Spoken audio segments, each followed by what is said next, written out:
Hello, Ganga academy YouTube channel में आपका हार्दिक स्वागत, वंदन एवं अभिनंदन है। दोस्तों, पिछले वीडियो में हमने ऋग उत्तर वैदिक काल की प्रशासनिक व्यवस्था की चर्चा चल रही थी। जैसा हमने पिछले वीडियो में देखा था कि जो ऋग वैदिक काल में है, उसमें ऋग वैदिक काल में राजा की स्थिति एक कबीलाई मुखिया की थी, जबकि उत्तर वैदिक काल तक आते आते कृषि का विकास हुआ, क्योंकि लोगों के जीवन में स्थायित्व की भावना आ चुकी थी और राजा धीरे छोटे छोटे कबीले मिल करके बड़े बड़े जनपदों का निर्माण कर रहे थे। इसी क्रम में हमने देखा था कि जो राजा की स्थिति है, राजा पर सभा और समिति नामक दो संस्थाओं का नियंत्रण होता था। सभा अथर्ववेद में राजा सभा और समिति को प्रजापति की दो पुत्रियां कहा गया था। इसी के क्रम में हमने देखा था कि ऐतरेय ब्राह्मण में राजा के दैवीय उत्पत्ति सिद्धांत के विषय में चर्चा किया गया था। इस क्रम में हम देखते हैं ऐतरेय ब्राह्मण में इस बात का भी उल्लेख है कि विभिन्न देशों के राजाओं के नाम और उनके द्वारा किए जाने वाले यज्ञों के विषय में उल्लेख ऐतरेय ब्राह्मण ग्रंथ में किया गया है। इसमें पूर्व देश के राजा को सम्राट कहते थे। सम्राट जो है पूर्व देश का राजा जो वाजपेय यज्ञ करता था, पूर्व देश का राजा क्या करता था? वाजपेय यज्ञ करता था। इसको सम्राट कहा जाता था। उत्तर के पश्चिमी देश का राजा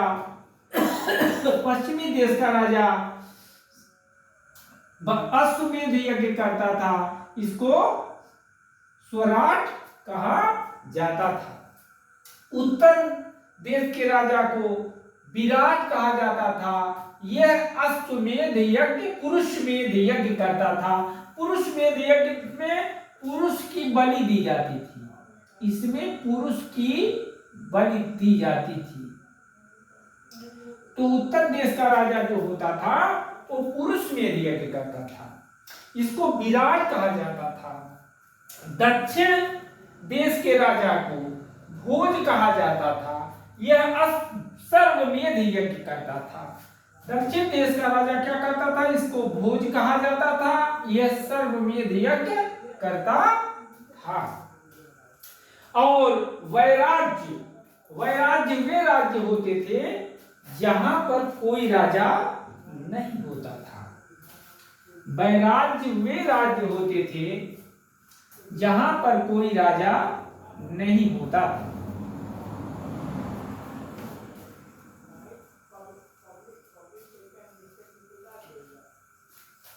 वैराज्य वे राज्य होते थे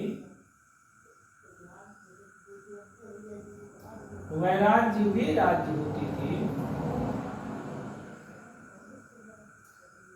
होते थे जहां कोई राजा नहीं होता था। जहां कोई राजा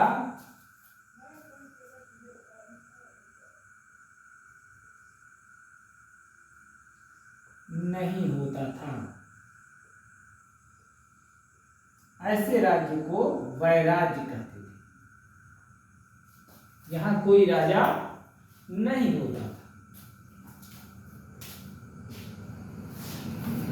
वैराज्य के राज्य होते थे जहां कोई राजा नहीं होता था।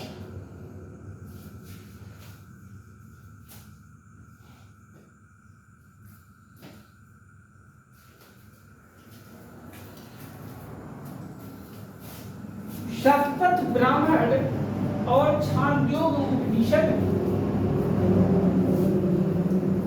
शतपथ ब्राह्मण एवं छांदोग्य उपनिषद में शतपथ ब्राह्मण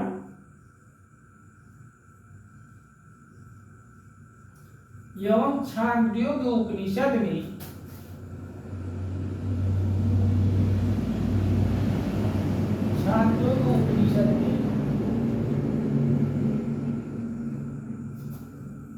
शतपथ ब्राह्मण एवं छांदोग्य उपनिषद में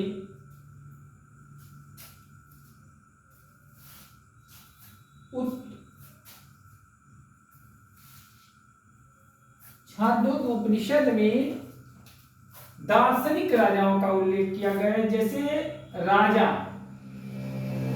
राजा और राज्य। जो राजा होता था, जैसे विदेह के जनक थे, जो दार्शनिक राजा थे, विदेह के जनक, विदेह के जनक, विदेह के जनक होते थे। कैकेय के अश्वपति, कैकेय राज्य के राजा कौन थे? अश्वपति।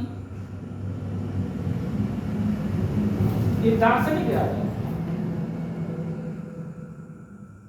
उत्तर वैदिक काल के दार्शनिक राजा। काशी का अजात शत्रु, काशी के राजा थे अजात शत्रु।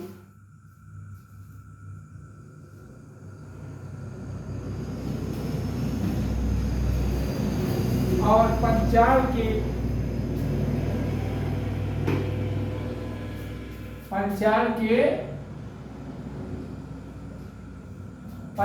जो राजा थे वे थे प्रवाहण जावाली। ये उपनिषद काल के दार्शनिक राजा थे। ये जैसे विदेह के आपके थे जनक, कैकेय के थे अश्वपति, काशी के थे अजातशत्रु, पंचाल के थे प्रवाहण जावाली।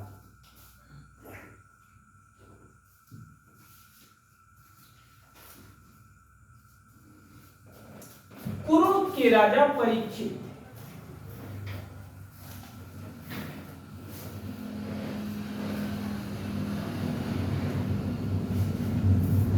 कुरु महाजनपद के राजा परीक्षित थे।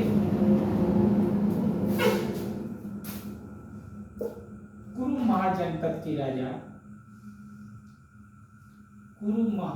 कुरु के राजा परीक्षित थे।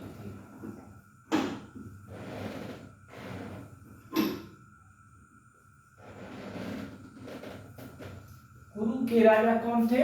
परीक्षित थे।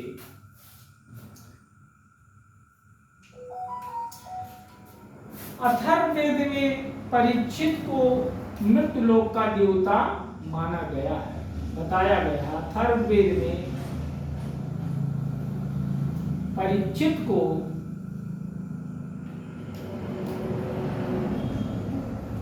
मृत्युलोक का देवता बताया गया है।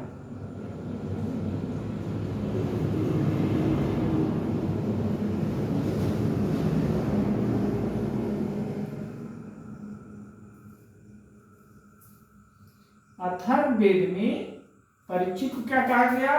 मृत्युलोक का देवता।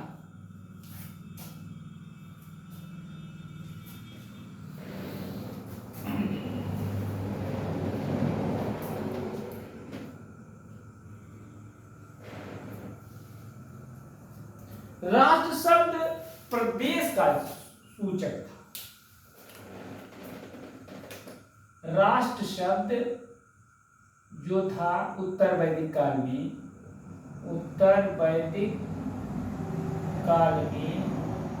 ये प्रदेश का सूचक था। प्रदेश, राष्ट्र शब्द उत्तर वैदिक काल में प्रदेश का सूचक था। ये सूचक किसका था? उत्तर वैदिक काल में राष्ट्र शब्द प्रदेश का सूचक था। शतपथ ब्राह्मण में राज्याभिषेक का उल्लेख। राजाओं के राज्याभिषेक कैसे होते थे, इसका उल्लेख शतपथ ब्राह्मण में किया गया। शतपथ ब्राह्मण में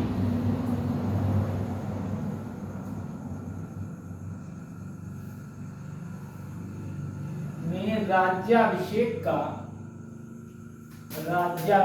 का उल्लेख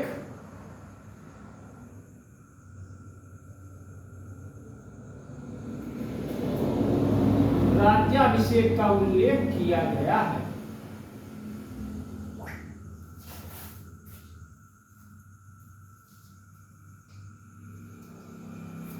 ऐतरेय ब्राह्मण में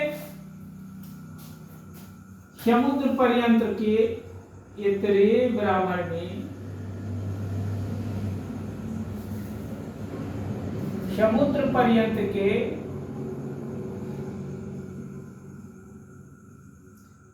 शासक को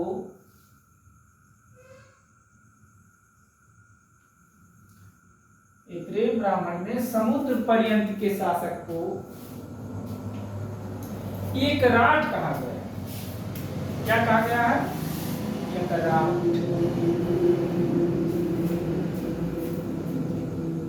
समुद्र पर्यंत के शासक को ऐतरेय ब्राह्मण में क्या कहा गया है बच्चों? एकराट कहा।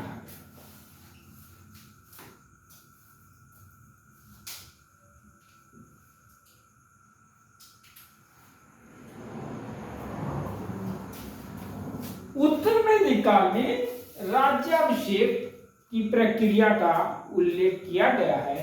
उत्तर वैदिक काल में ही राज्याभिषेक का उल्लेख मिलता है और राज्याभिषेक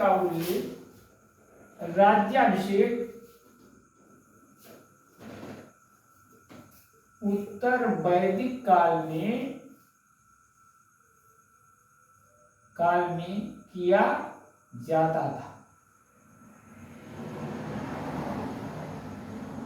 इसके लिए राजसूय यज्ञ किया जाता था। राजसूय यज्ञ करके राज्याभिषेक किया जाता था।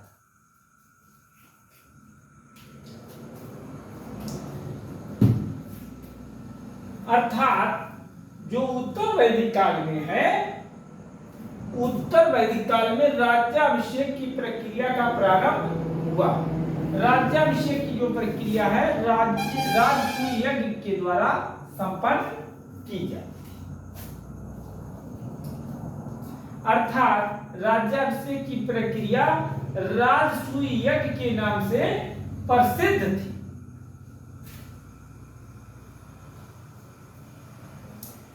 हमने बताया है वे राज्य होते थे जहां पर शासक नहीं होता था, लेकिन वहां पर शासन किसके द्वारा किया जाता था? जनता के द्वारा शासन किया जाता था।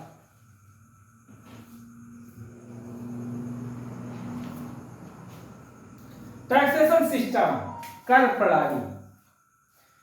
प्रणाली कैसी थी उत्तर वैदिक काल में?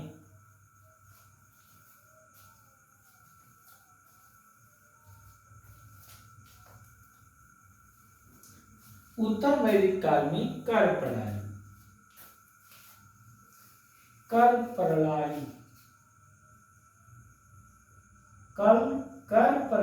उत्तर वैदिक काल में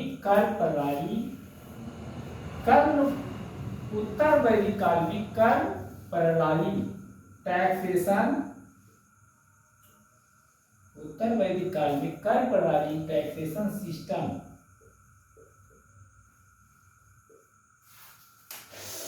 टैक्सेशन सिस्टम कैसा था उत्तर वैदिक काल में? जैसे जो ऋग वैदिक काल में हम देखते हैं कि कोई नियमित कर प्रणाली नहीं थी, कोई नियमित कर व्यवस्था नहीं थी, जबकि राजा को उपहार आदि दिया जाता था, जिसे हम अंश, भाग, दूध आदि नामों से जानते थे। बलि कहते थे, जिसको बलि कहा जाता था ऋग्वैदिक काल में।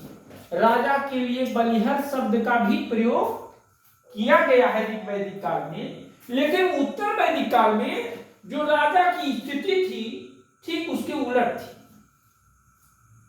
जो टैक्सेशन सिस्टम था, एक अब टैक्सेशन सिस्टम में नियमितता आ गई। तो उत्तर वैदिक काल में नियमित कर व्यवस्था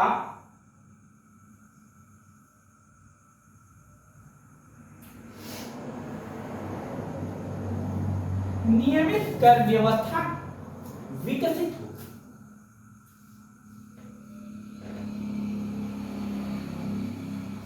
क्योंकि हम ऋग वैदिक काल में देखते हैं कि ऋग वैदिक आर्य मूलतः पशुपालक थे, क्योंकि वो घुमक्कड़ जीवन व्यतीत करते थे। वहां कृषि का पूर्ण विकास ऋग वैदिक काल में नहीं हुआ था, जबकि उत्तर वैदिक काल में कृषि का पूर्ण विकास हो गया था। और साथ ही साथ मानव ने जो आर्य थे वो अस्थायी रूप से निवास करने लगे थे और छोटे छोटे मिल करके जनपद का निर्माण हो गया था। और जनपद का जो शासक होता था उसे राजा, सम्राट और महाराजा धीराज भारी भरकम उपाधियां वो धारण करने लगा। तो कृषि के पूर्ण विकास के कारण जो टैक्सेशन सिस्टम था उत्तर वैदिक काल का, वह नियमित हो गया।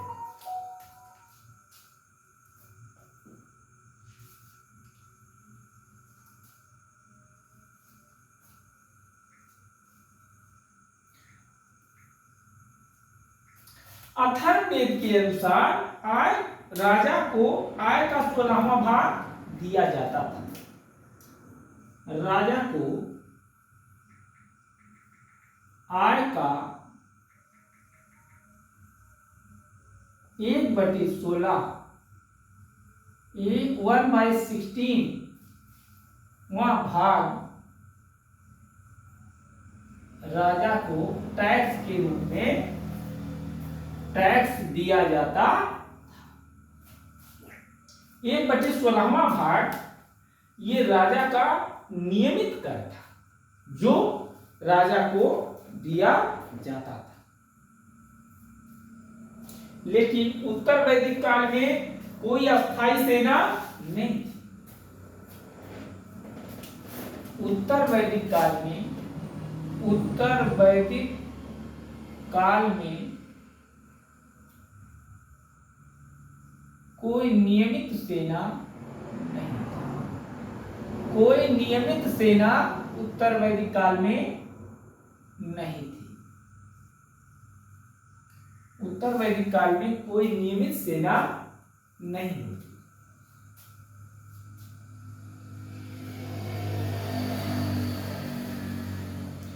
अब ये आपका, उसके बाद आपकी चर्चा होगी रत्निन। क्योंकि लोहे का आविष्कार हो गया था, लोहे के औजार भी बनाए जाने लगे थे उत्तर वैदिक काल में। तो उत्तर वैदिक काल में जब लोहे के औजार बनाए जाने लगे तो इससे कृषि का पूर्ण विकास हुआ। कृषि का जो पूर्ण विकास हुआ तो लोगों के जीवन में स्थायित्व आया। तो अब यहाँ पे इसलिए फिर भी उत्तर वैदिक काल में कोई अस्थायी सेना नहीं होती थी। रत्निन की चर्चा करती, 12 रत्निनों की चर्चा रत्निन।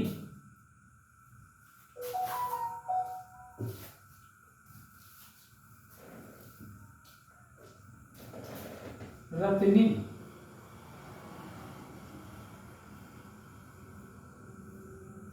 रत्निन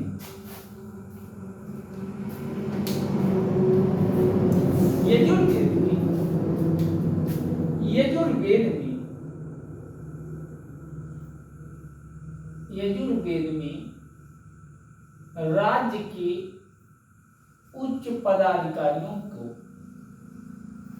राज्य के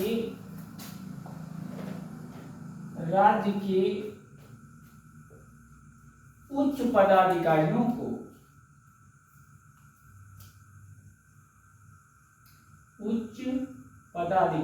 को रत्निन कहा जाता था।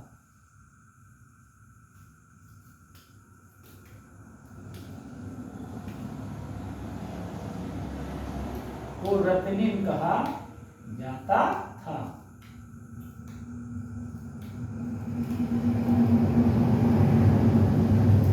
यजुर्वेद में राज्य के उच्च पदाधिकारियों को रत्निन कहा जाता था।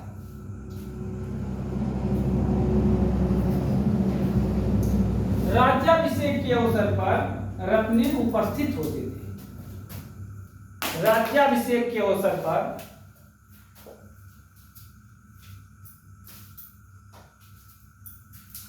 राज्याभिषेक के अवसर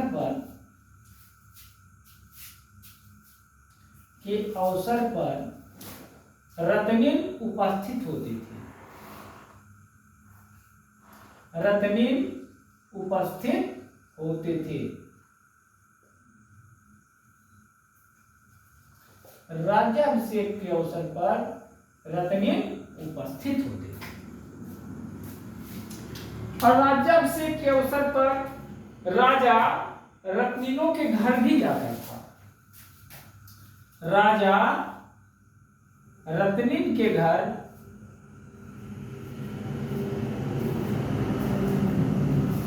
जाता था।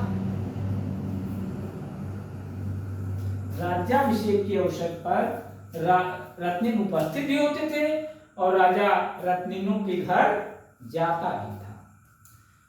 12 रत्नों का उल्लेख है। कुल 12 रत्निन होते थे।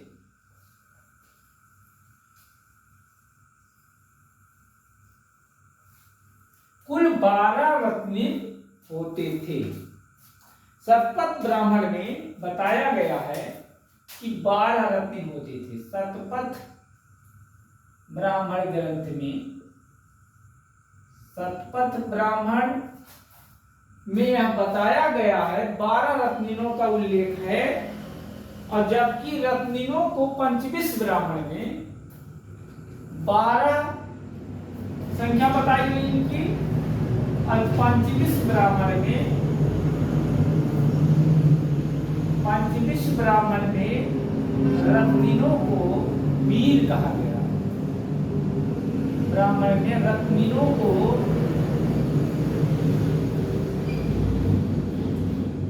वीर कहा गया। पंचविश ब्राह्मण में रत्निनों को क्या कहते थे? वीर कहते थे।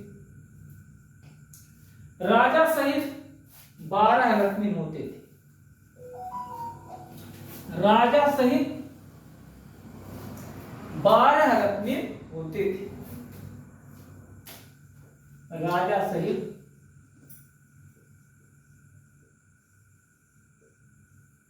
12 रत्निन होते थे। राजा सहित टोटल 12 रत्निन होते थे। पहला होता था रत्निन राजा,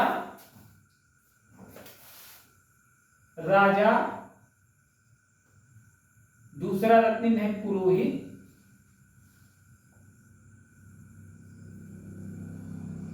राजा, पुरोहित, सेनानी, युवराज। राजा होता था, पुरोहित होता था, सेनानी होता था, युवराज होता था, युवराज के साथ साथ महिषी होती थी।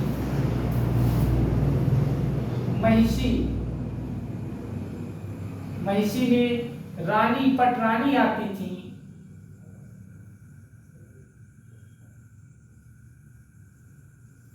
रानी होती थी, पटरानी अर्थात महिषी होती थी। सूतकार होता था, रथकार, सूत जो रथ हाँकता था,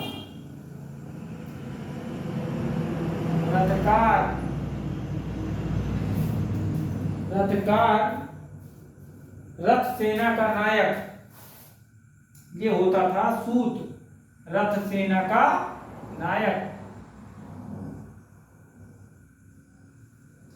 रथ सेना का नायक होता था। साथ ही साथ आपका सारथी, इसको सारथी भी कहते थे ना, सारथी। कैसे भगवान श्री कृष्ण महाभारत के युद्ध में वो अर्जुन के सारथी थे, तो रथ सेना का जो नायक होता था उसको सारथी कहते थे। ग्रामणी, सातवां अधिकारी जो था वो ग्रामणी था। ग्रामणी क्या होता था? गांव का स्वामी होता था। गांव का स्वामी ग्रामणी होता था। और छता, प्रतिहारी राज प्रसाद के रक्षक। छता, छता प्रतिहारी होता था। प्रतिहारी, राजाओं के यहाँ प्रतिहारी नहीं होते थे, तो राजा के यहाँ प्रतिहारी होता था। प्रतिहारी जो था वो राजप्रासाद की भी रक्षा करता था। और क्षत्रिय होता था ये, राजप्रासाद का रक्षक क्षत्रिय, प्रासाद का रक्षक, राजप्रासाद का रक्षक क्षत्रिय होता था। राजप्रासाद का रक्षक क्षत्रिय होता था। आठवां जो था संग्रहीता, कोषाध्यक्ष होता था। नौवां संग्रहीता, संग्रहीता जो होता था ये कोषाध्यक्ष होता था वैदिक काल में। कोषाध्यक्ष, कोषाध्यक्ष को वैदिक काल में क्या कहते थे? संग्रहीता। और उसके बाद भागदूत, अर्थ मंत्री। 10वां होता था भागदूत। भागदूत जो होता था बच्चों, ये होता था अर्थमंत्री, वित्त मंत्री। अर्थमंत्री, ये वित्त मंत्री भी समझिए, वित्त मंत्री।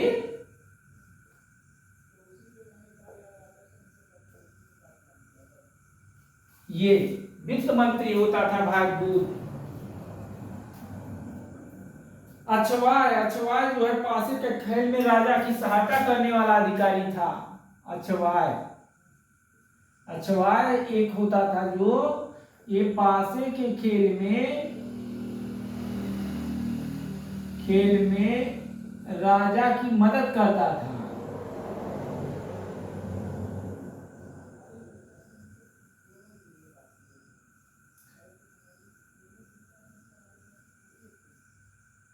ये जो है अक्षवाय होता था। अक्षवाय जो होता था वो पासे के खेल में राजा की मदद करने वाला अधिकारी होता था।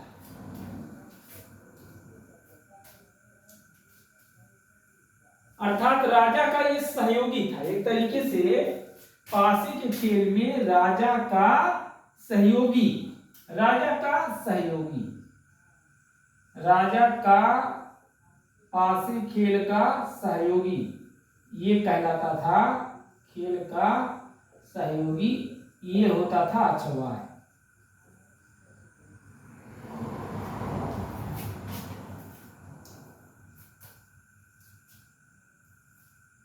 पालागल, राजा का मित्र एवं संदेश वाहक। एक अधिकारी होता था पालागल। पालागल, ये पालागल जो होता था, ये आपका पालागल राजा का मित्र और संदेश वाहक। ये पालागल जो होता था क्या होता था? राजा का मित्र, संदेश वाहक।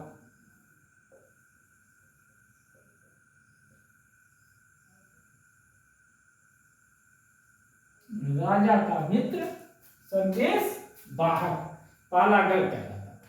ये इस तरीके से 12 रत्न का उल्लेख शतपथ ब्राह्मण में किया गया है।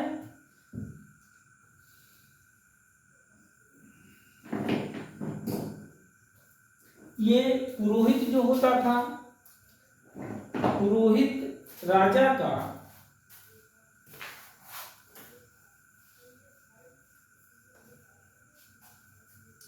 प्रमुख अधिकारी था। ये पुरोहित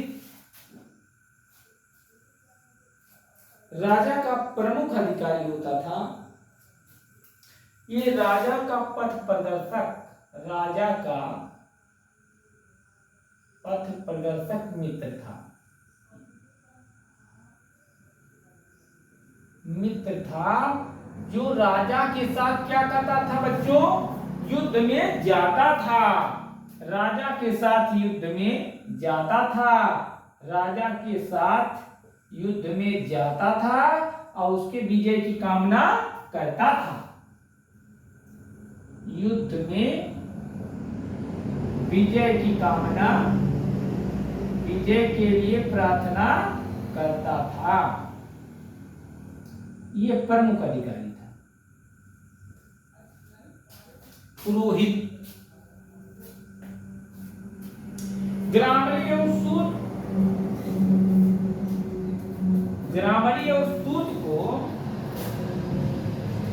इसको ग्रामणी और प्लस सूत को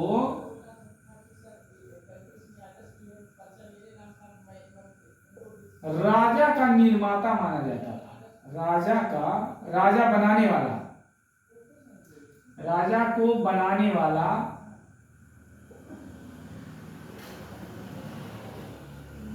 माना जाता था। राजा को बनाने वाला माना जाता था।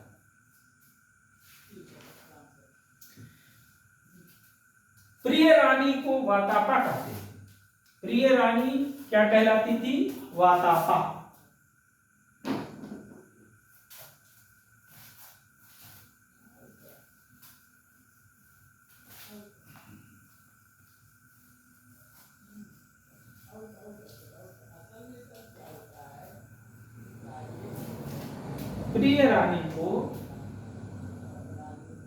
प्रिय रानी को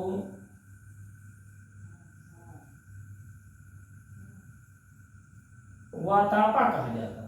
वातापा, वातापा प्रिय रानी को कहते हैं। जबकि परित्याग की गई रानी को परिवृत्ति कहते हैं।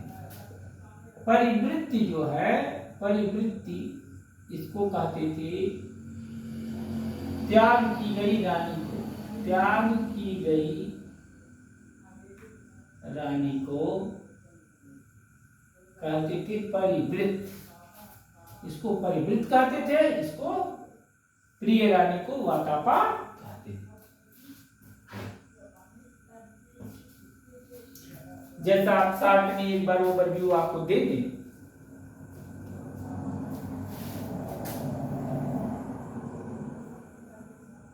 कुल के मुखिया को कुला, कई कुल मिलकर के क्या बनता था, ग्राम। गांव के मुखिया को ग्रामणी, 20 के मुखिया को विषपति, और जन के मुखिया को राजन। और कई जन मिलकर के क्या बनते थे, जनपद बनते। तो जनपद के मुखिया को राजा, आबलिक सम्राट,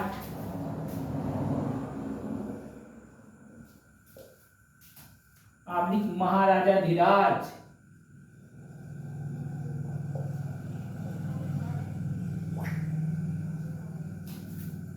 के नाम से जाना जाता था। उत्तर वैदिक काल में राजाओं द्वारा किए जाने वाले विभिन्न यज्ञों की चर्चा की गई है।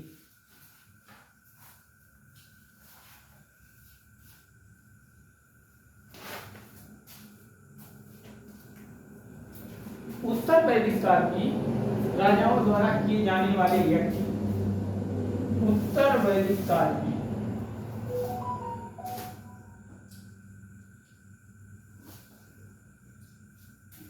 राजाओं द्वारा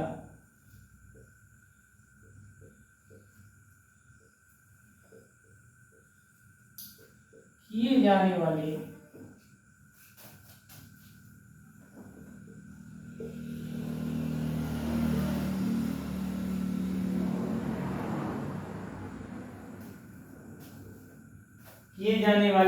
यज्ञ।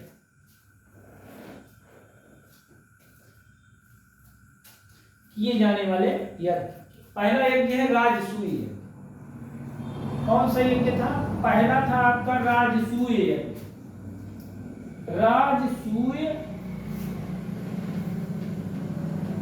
यज्ञ।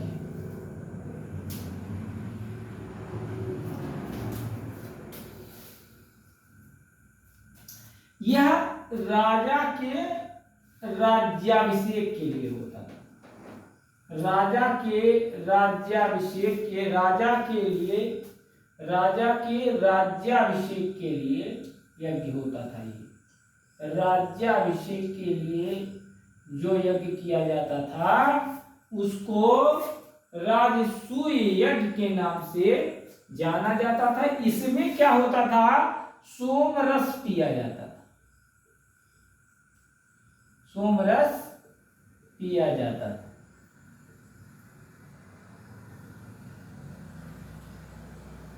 इसमें सोमरस का पान किया जाता था। राजा जो है रत्निन के घर जाता था। राजा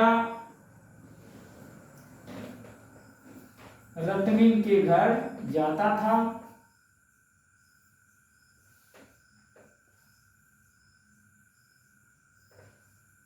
सोमरस पिया जाता था।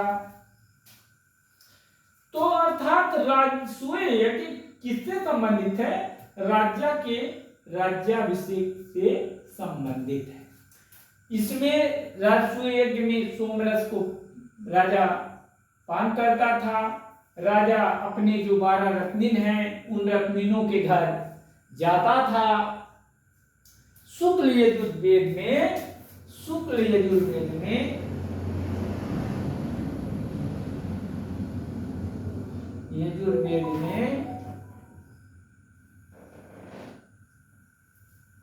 राजसूय यज्ञ का वर्णन है। राजसूय शुक्ल यजुर्वेद में इस यज्ञ का वर्णन किया गया है।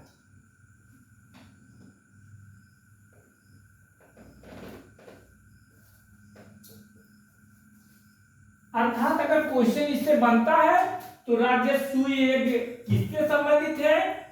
तो राजा के राज्याभिषेक से संबंधित है। राजसूय यज्ञ में किस द्रव्य को पिया जाता था? सोमरस को पिया जाता था। राजसूय यज्ञ में का उल्लेख किस वेद में है? तो वह शुक्ल यजुर्वेद में किया गया है। इस तरीके से आपके क्वेश्चन बन सकते हैं। स्ट्रक्चर्ड क्वेश्चंस ऐसे निकल सकते हैं।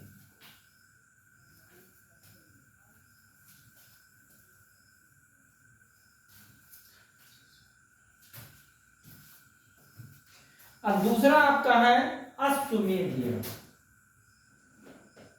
अश्वमेध यज्ञ। अश्वमेध यज्ञ। अश्वमेध यज्ञ जो होता था यह राज विस्तार से संबंधित है। यह शक्ति का प्रतीक था। यह शक्ति का प्रतीक। इसमें एक घोड़ा छोड़ा जाता था। घोड़ा छोड़ा जाता था। एक घोड़ा छोड़ा जाता था।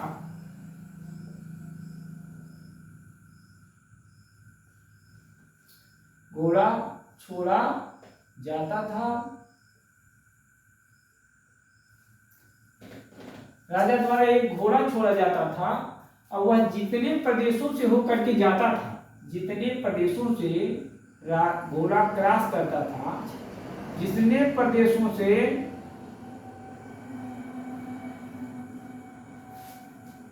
घोड़ा गुजरता था, जितने प्रदेशों से घोड़ा गुजरता था उन प्रदेशों पर राजा का अधिकार माना जाता था। प्रदेशों या राज्य पर राजा का अधिकार माना जाता था।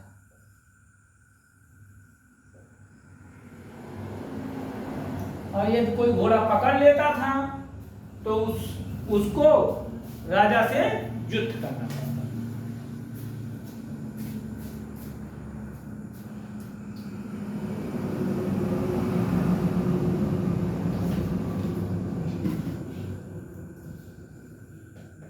महाभारत के ऐहोल अभिलेख में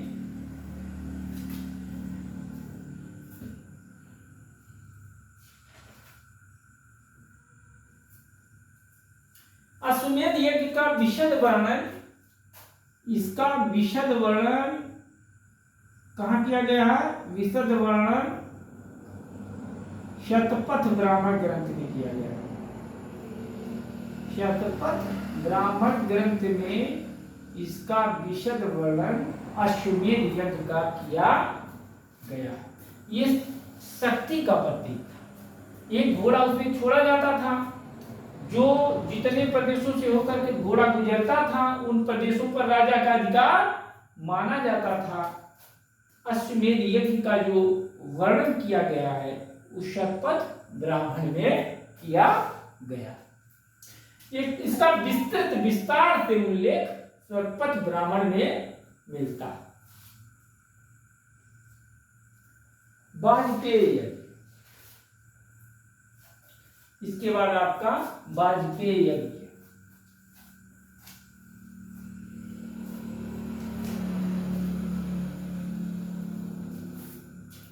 वाजपेयी यज्ञ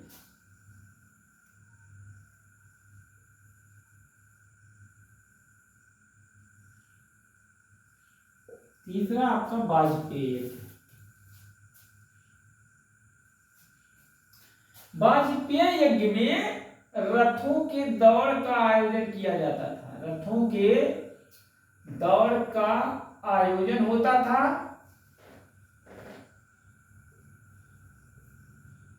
और राजा के सहयोगियों द्वारा राजा को विजयी बनाया जाता था। सहयोगी द्वारा राजा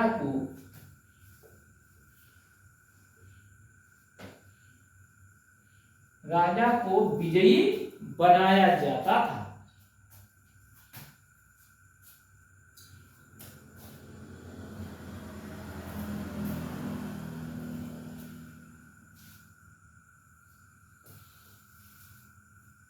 राजा के सहयोगी द्वारा राजा को विजयी बनाया जाता था।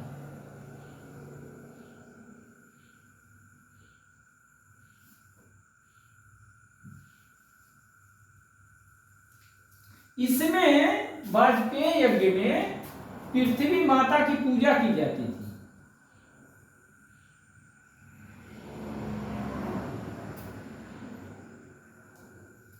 पृथ्वी माता की इसमें पूजा की जाती थी वाजपेयी यज्ञ।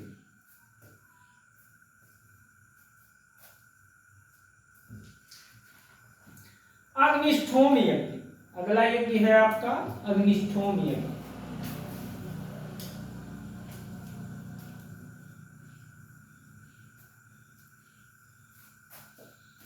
अग्निष्ठोम यज्ञ,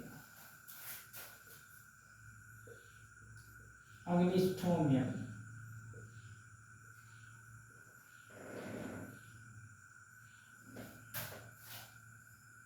इसमें पशु बलि दिया जाता था। इस यज्ञ में सोम पीसा जाता था।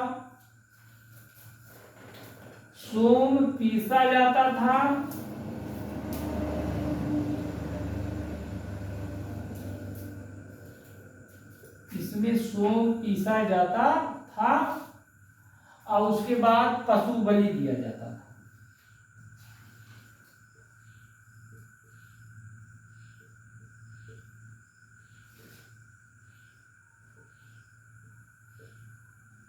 और याज्ञिक और उसकी पत्नी को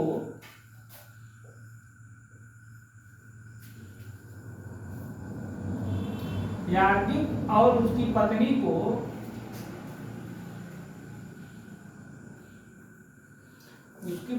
को सात्विक 1 वर्ष तक सात्विक जीवन व्यतीत करना पड़ता था। सात्विक जीवन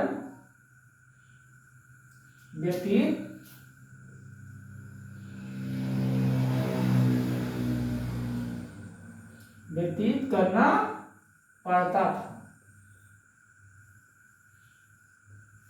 ये था आपका अग्निष्ठोम यज्ञ।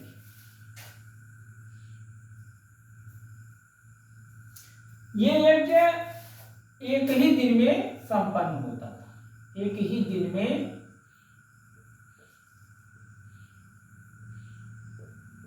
यज्ञ पूर्ण हो जाता था। अर्थात अग्निष्ठोम उस यज्ञ को कहते थे जिसमें सोमरस पीसा जाता था, पशु की बलि दी जाती थी और याज्ञिक और उसकी पत्नी को 1 वर्ष तक सात्विक जीवन व्यतीत करना होता था। ये यज्ञ इसका टाइम पीरियड जो था वो 1 दिन का था। यह यज्ञ एक ही दिन में संपन्न हो जाता है। अगला है आपका पुरुष मेध यज्ञ।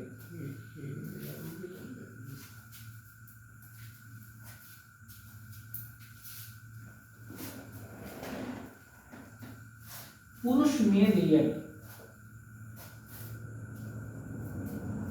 अरे ये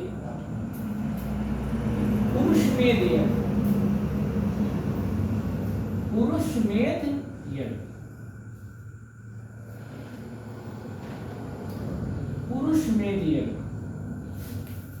पुरुष मेध यज्ञ में पुरुष बलि दी जाती थी। पुरुष बलि दी जाती थी। इसमें पुरुष की बलि दी जाती थी। पुरुष मेध यज्ञ में इसमें 25 याज्ञिक स्तंभ होते हैं।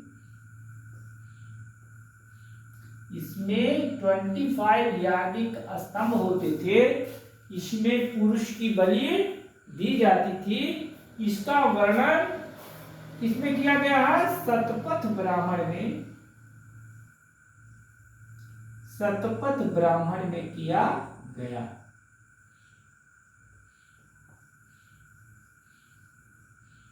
शतपथ ब्राह्मण ग्रंथ में इस बार पुरुष मेध यज्ञ के विषय में वर्णन किया गया है। इसमें पुरुष की बलि दी जाती थी। 25 याज्ञिक स्तंभ होते थे। उसके बाद आपका अंतिम यज्ञ है शूलगव यज्ञ। शूलगव यज्ञ, शूलगव यज्ञ, यज्ञ, यज्ञ, शूलगव यज्ञ। रुद्र शिव को प्रसन्न करने के लिए, शिव को प्रसन्न करने के लिए रुद्र देवता जो शिव थे को प्रसन्न करने के लिए यह यज्ञ किया जाता था।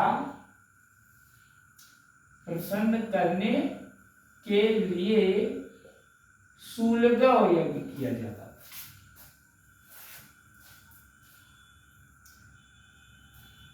इसमें रुद्र शिव को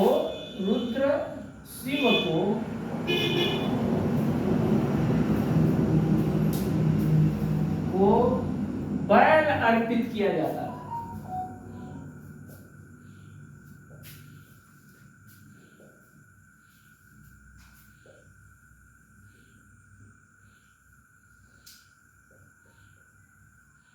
इसमें रुद्र शिव को बैल अर्पित किया जाता था। सर्वप्रथम महाभारत काल में अश्वत्थामा ने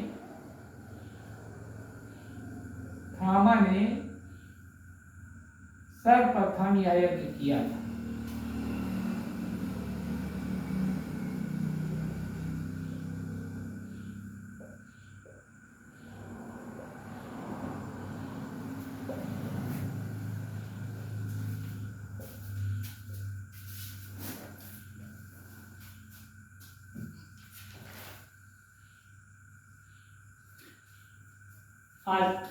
आज की कक्षा का यहीं पे समापन होता है बच्चों, और कल उत्तर वैदिक काल की सामाजिक स्थिति के विषय में आपको परिचित कराएंगे। आप सभी अधिक से अधिक गंगा एकेडमी यूट्यूब चैनल से जुड़िए और हमारे चैनल को लाइक कीजिए, शेयर कीजिए, सब्सक्राइब कीजिए और कमेंट कीजिए। और इसी के साथ हम अपने सेशन को समाप्त करते हैं। जय हिंद, जय भारत।